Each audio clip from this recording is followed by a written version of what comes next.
Bom dia, moçada! Tudo bem com vocês? Aqui quem vos fala é o professor Eugênio Bastos, canal Geogênio, a serviço dos alunos que gostam de estudar e passar em concursos.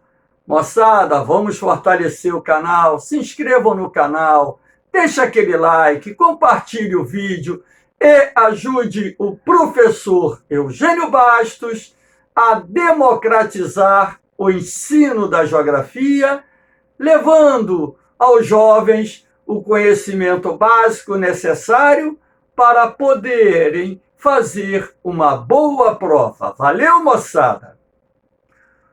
No tema de hoje, nós iremos analisar o comércio mundial.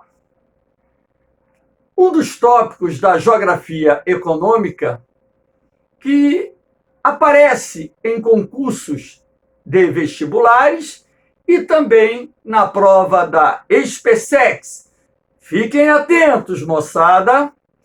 Vamos ver aqui, inicialmente, um gráfico com dados de 2018 a respeito das exportações em bilhões de dólares. Ou seja, nesse gráfico, estou identificando os países com maior volume em exportações em dólares. Reparem que a China aparece disparada como o país que mais exporta produtos para o mercado internacional, seguido dos Estados Unidos, que vem bem abaixo, Alemanha, Japão, Coreia do Sul e Holanda. Esses são, portanto, os países com maior participação nas exportações de mercadorias. Aqui nós temos o comércio global. Moçada, boa parte do comércio internacional é realizado entre os países desenvolvidos. Esses dados variam de acordo com a fonte de consulta, mas eu tenho visto há alguns anos que os países desenvolvidos mantém entre si algo em torno de 70% do volume total do comércio mundial. E os países em desenvolvimento, para muitos classificados como subdesenvolvidos, aparecem com uma participação bem mais modesta no comércio internacional. Logicamente que os países ricos eles têm uma participação maior, as relações comerciais entre eles também é mais intensa, até mesmo porque são países com populações com maior poder de compra, enfim. E isso, de certa forma, vai afetar direta e indiretamente o volume do comércio entre essas nações. Aqui nós temos a Organização Mundial do Comércio, a OMC. A OMC substituiu o GATT, o Acordo Geral de Tarifas e Preços, como principal órgão regulatório do comércio mundial. A criação da OMC começou a ser discutida e saiu do papel no início da década de 1990, e foi o ano de janeiro de 1995 que a Organização Mundial do Comércio, de fato, começou a operar. Eu aqui destaquei alguns dos mais importantes objetivos da Organização Mundial do Comércio. Observem só.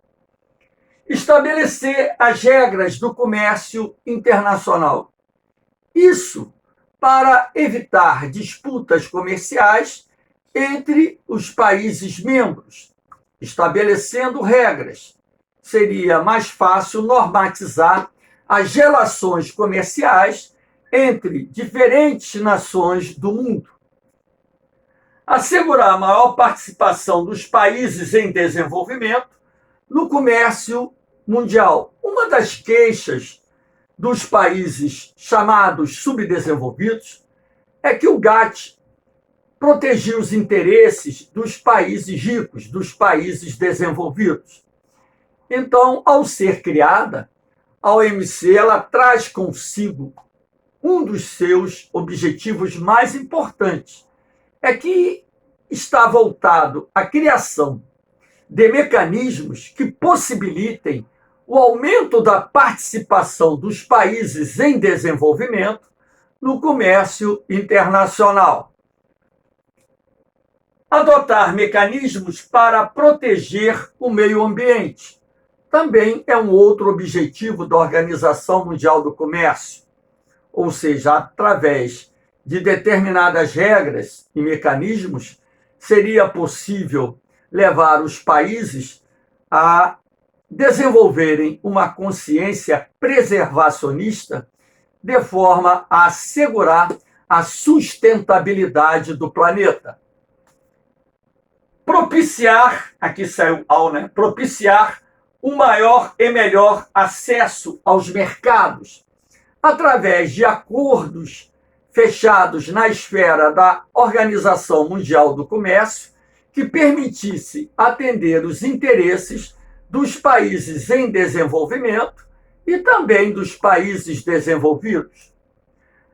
Combater o comércio ilegal além das práticas protecionistas, que é também um outro objetivo do OMC, por exemplo, a pirataria, o comércio de produtos falsificados, é uma das bandeiras de luta da Organização Mundial do Comércio. A pirataria, a falsificação de produtos, gera prejuízos de bilhões de dólares para grandes grupos empresariais, em sua maioria sediados nos países de maior desenvolvimento.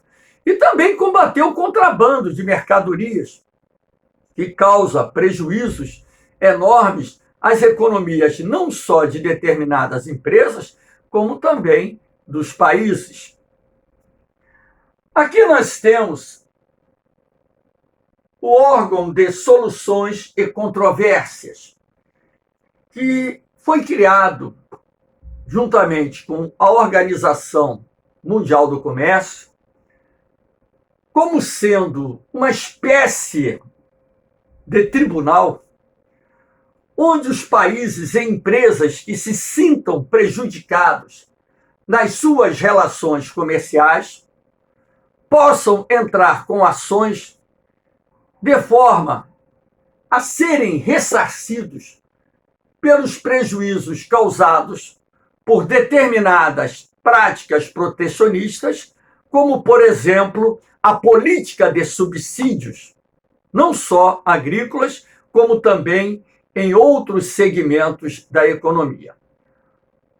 O órgão de soluções e controvérsias funciona como se fosse um tribunal. Toda empresa, todo país que se sinta lesado por alguma prática protecionista que venha causar prejuízos a esses países, a essas empresas, podem entrar com uma ação no órgão de soluções e controvérsias.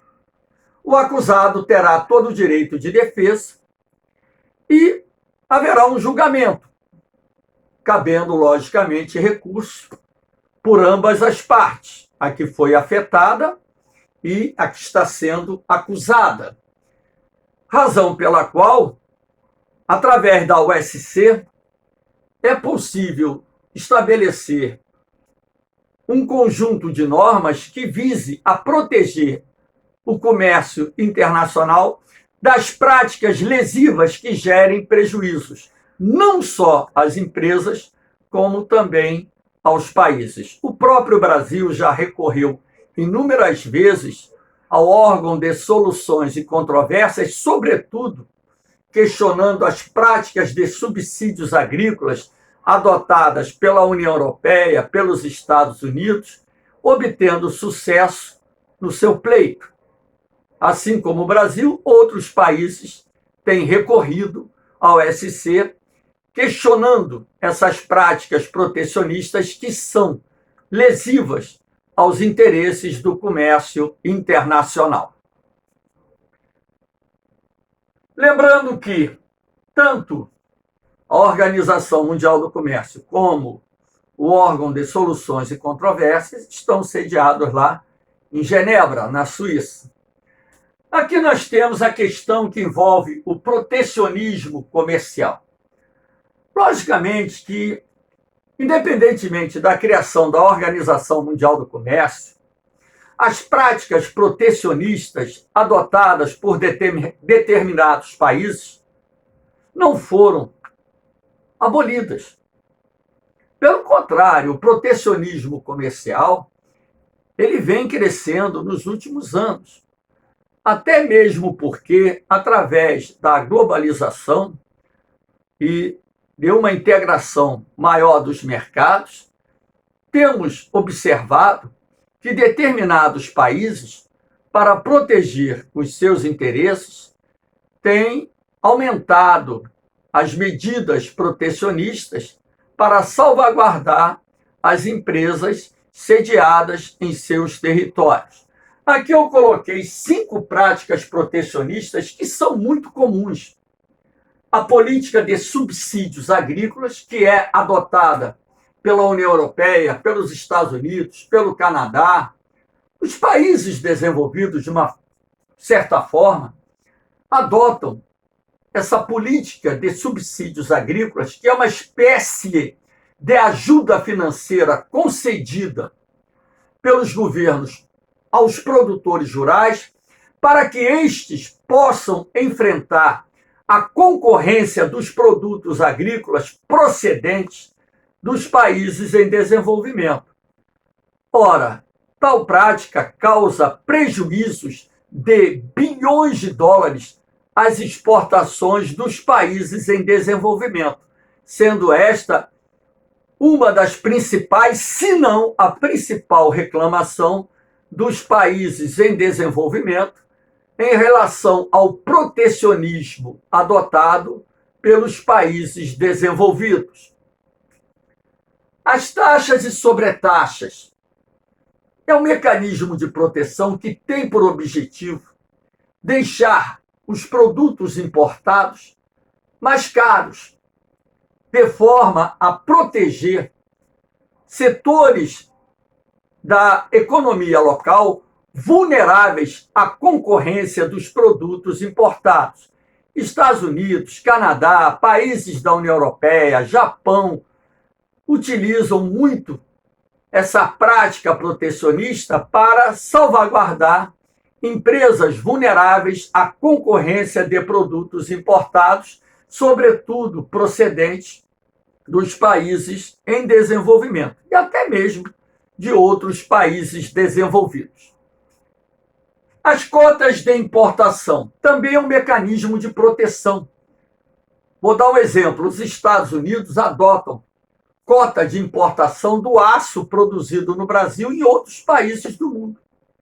Porque o aço importado pelos americanos, norte-americanos, chega ao mercado dos Estados Unidos a um preço mais competitivo, razão pela qual o governo dos Estados Unidos, assim como outros governos de países desenvolvidos, costumam adotar cotas de importação, limitando o acesso de determinados produtos, como forma de proteger as empresas locais da concorrência de produtos procedentes de outros mercados. As barreiras sanitárias é um mecanismo de proteção que tem por objetivo a salvaguarda não só da saúde da população, como também evitar a chegada de zoonoses que pudesse, por exemplo, contaminar rebanhos locais, colocando em risco as atividades vinculadas à pecuária. As barreiras sanitárias, no meu entendimento, elas devem existir e a gente não deve considerá-la como um mecanismo de proteção rigoroso, mas um mecanismo necessário para salvaguardar a saúde da população e também evitar que determinadas doenças possam atingir os rebanhos locais e até mesmo plantações locais. A prática do dumping. O dumping é uma prática utilizada por empresas que normalmente vendem o seu produto por preços inferiores aos custos de produção. Essa prática tem por objetivo eliminar a concorrência. Aí o aluno poderia me perguntar, mas professor, se a empresa vai vender um produto por um custo inferior ao custo de produção, ela terá prejuízo, correto? Certo. Mas as empresas que praticam dumping pertencem a poderosos grupos empresariais, os trusts. E dessa forma, as demais empresas pertencentes ao grupo bancam esse prejuízo até que as empresas concorrentes possam ser eliminadas. E aí, esse grupo adquire algumas dessas empresas concorrentes, domina o mercado, monopoliza o mercado e agora vai cobrar o preço que assim desejar. A prática do dumping é considerada crime em vários países do mundo, inclusive aqui no Brasil. Aqui nós temos a guerra comercial entre Estados Unidos e China. Essa guerra comercial, ela cresceu muito no mundo nos últimos anos. E o grande protagonista dessa guerra comercial, ou os protagonistas, tem sido os Estados Unidos e a China, sobretudo no transcurso do governo do presidente Donald Trump, que passou a adotar inúmeros mecanismos protecionistas como forma de salvaguardar os interesses econômicos das empresas norte-americanas. E dessa forma, o governo dos Estados Unidos começou a taxar produtos procedentes da China, assim como de outros mercados, taxar, sobretaxar, impor cotas de importação, e isso acabou acirrando uma disputa comercial entre as duas maiores economias do mundo, Estados Unidos e a China. Um detalhe: a China é o principal parceiro comercial dos Estados Unidos. Então, o governo norte-americano, acusa a invasão dos produtos chineses de prejudicar setores da economia, setores produtivos dos Estados Unidos. E dessa forma, o presidente Trump começou a impor inúmeras sanções econômicas a produtos procedentes não só da China, mas aqui nós estamos falando da guerra comercial entre Estados Unidos e China. E, logicamente, que o governo chinês começou a retaliar as sanções impostas pelo governo norte-americano.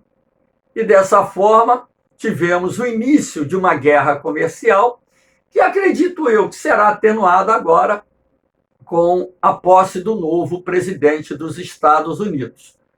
Sendo assim, é possível que os dois países normatizem o seu comércio, eliminando determinadas práticas protecionistas, de forma a tranquilizar as relações comerciais entre eles e também as relações comerciais no mundo, porque essa guerra comercial ela não trouxe só prejuízos para os Estados Unidos, para a China. Essa guerra comercial ela tem causado problemas para vários países do mundo, inclusive o próprio Brasil tem sido prejudicado por essa disputa comercial, por essas disputas comerciais que vêm ocorrendo mundo afora. Então aqui eu coloquei assim, Uma das medidas adotadas pelo governo norte-americano, aqui eu sintetizei, sobretaxou em 153 bilhões de dólares produtos como ferro, alumínio e bens de capital, que são máquinas, equipamentos, ferramentas importados da China. O que o governo chinês fez? Sobretaxou em 50 bilhões uma lista de 254 produtos procedentes dos Estados Unidos, principalmente a soja, o algodão, a carne bovina e por aí vai. A China ela importa muito commodities, que são produtos primários de baixo valor agregado. Exporta muito para o mercado mundial produtos industrializados. Então, nessa guerra comercial entre Estados Unidos e China, acabou criando problemas, uma vez que essa disputa ela foi irradiada para outros mercados, criando um momento de tensão nas relações comerciais entre vários países do mundo. Aqui nós temos o G20 comercial, que é um grupo de países de economias emergentes que surgiu na década de 2000, e vale a pena ressaltar a liderança do Brasil no processo de criação do G20 comercial, tendo como principal bandeira de luta o fim da política de subsídios agrícolas adotada pelos países desenvolvidos. Em 2003, tivemos uma rodada de negociações promovida pela Organização Mundial do Comércio na cidade de Cancún, no México. E desde que a OMC foi criada, ela já tentou em inúmeras rodadas de negociações em Doha, Cancún, Nova Delhi e por aí vai, chegar a um consenso que pudesse levar os países em desenvolvimento e os países desenvolvidos a assinarem um acordo comercial justo. Porém, a grande queixa dos países emergentes ou países em desenvolvimento refere-se às práticas protecionistas adotadas pelos países desenvolvidos, que causam prejuízos de bilhões de dólares às suas exportações. Então, o G20 comercial, na verdade, ele foi criado para contrapor o poder do G7, que reúne as 7 maiores economias do mundo, liderada aí pelos Estados Unidos. Lembrando que a China, apesar de ser a segunda maior economia do mundo, ela não faz parte do G7. Normalmente se diz o G7 é formado pelas economias mais ricas do mundo, mas a China não está dentro desse grupo. Fique ligado. Aqui nós temos o G20 financeiro. Então, na verdade, existem 2 grupos G20, o comercial e o financeiro. O financeiro, ele engloba as 20 maiores economias do mundo. E o Brasil também faz parte desse grupo.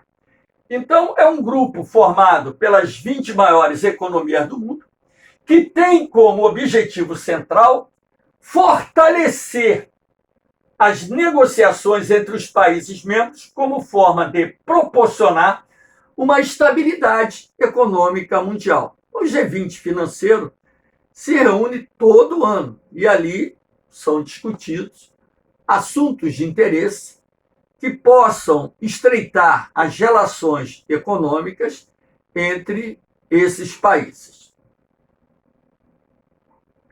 Aqui nós temos o Fundo Monetário Internacional, o FMI. Foi criado em 1944, na Conferência de Bretton Woods, lá nos Estados Unidos.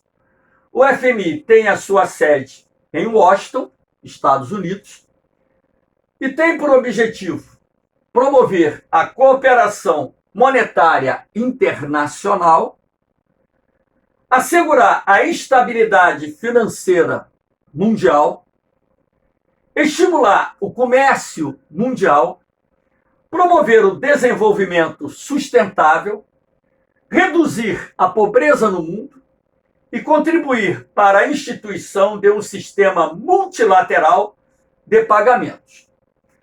Toda vez que um país está em dificuldade econômica, com problemas para fechar a sua balança de pagamentos, ele recorre ao Fundo Monetário Internacional e o FMI envia para esse país uma equipe para avaliar o quadro econômico do país.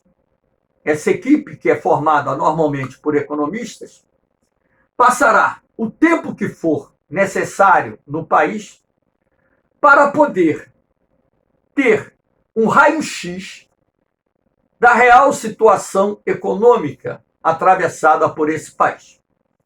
Essa equipe vai elaborar um relatório que será encaminhado à direção da entidade, que, ao fazer análise desse relatório, decidirá se é viável ou não emprestar o dinheiro ao país solicitante. Normalmente o FMI empresta. Só que o país solicitante será obrigado a assinar uma carta de intenções, na qual o governo irá se comprometer a cumprir as exigências do Fundo Monetário Internacional.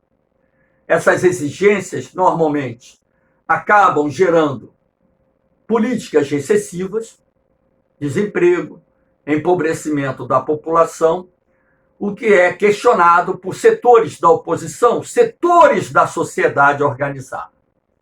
O corte nos gastos públicos, a elevação da taxa de juros para conter a inflação, a elevação de impostos para aumentar a arrecadação do governo, são algumas medidas de austeridade que o FMI exige que os governos cumpram para que possa emprestar dinheiro.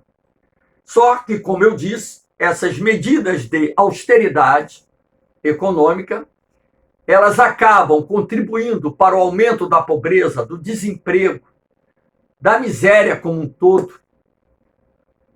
Pode levar o país a uma recessão econômica, e isso, de certa forma, não é bom, o que alimenta os setores da oposição que criticam os governos que recorrem ao FMI.